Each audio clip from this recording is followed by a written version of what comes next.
రామరావణ యుద్ధం మొట్టమొదటిసారి ప్రారంభమవుతోంది.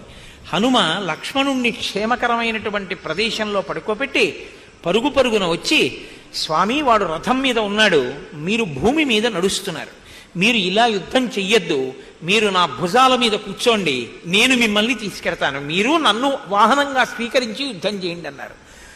ఆ హనుమ యొక్క భుజాల మీద కూర్చున్న వారై ఆ రావణాసురుణ్ణి చూసి, నువ్వు ఇవాళ రక్షింపబడవు, నా యొక్క ఆగ్రహాన్ని పొందావు కాబట్టి నీవు నశింపబడేటట్టుగా నా బాణముల చేత నిన్ను నిగ్రహిస్తాను అన్నారు.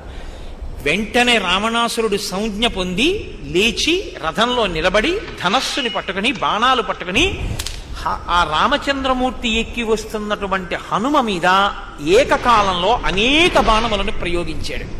ఆ శరీరం అంతా బాణముల చేత కొట్టబడి పూచిన మోదుగ చెట్ట అన్నట్టుగా పర్వతం మించి సెలయేర్లు ప్రవహించినట్టుగా ఒంటిలోంచి నెత్తురు కాల్వలై ప్రవహిస్తోంది. ఒక్కసారి రామచంద్రమూర్తి ఇలా చూశారు హనుమని.